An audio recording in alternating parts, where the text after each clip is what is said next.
最近这个天气总是下雨，然后又出太阳，下又出太阳啊！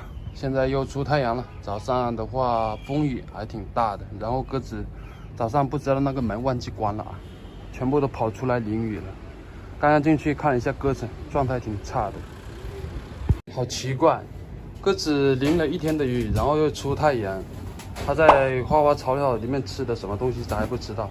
反正我刚刚下来喂鸽子的话，就发现有一些鸽子它这个状态有一些是比较差的啊。昨天前天还不会啊，就我刚刚上来发现有一些鸽子它的状态比较差，总鸽里面的话就不会，然后就是架杯外面，我也不知道早上谁把这个门给它放出去了。哎，又得开一瓶啊，这个是没开封的啊。到手鸽友的手上呢就是这样子原封不动的啊。这个都不知道用过好多瓶了，咱们现在先来使用。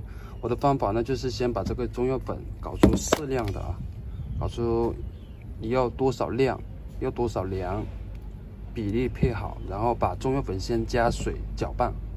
我的方法呢，就是像这样子啊，先找一些适量的中药粉，然后加水给它搅拌。有一些鸽友条件比较好的，它有蜂蜜或者说鱼肝油或蜂蜜，先搅拌鸽粮。搅拌完之后再撒进这个中药粉就可以了，就不用说像我一样加水啊。但是我有时候也用那个保健砂用那个德菲尔的，然后给它加水一起搅拌，这样子的话有粘性是比较好的啊。搅拌完之后呢，咱们就可以直接来喂了啊。像我之前有说风干的那种情况的话，是水加的比较多的情况下啊，还有一些成品鸽粮情况下。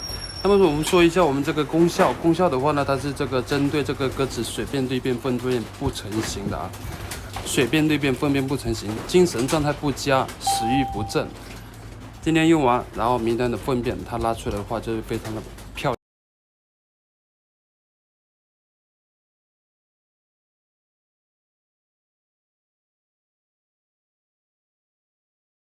它不像种鸽盆的啊，不像种鸽盆的。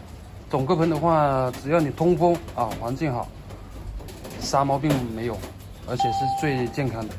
不像我们加杯的，有时候跟其他鸽子混合在一起啊，来天路啊等等啊，它会出现一些不可以挽回的这个这个损失啊。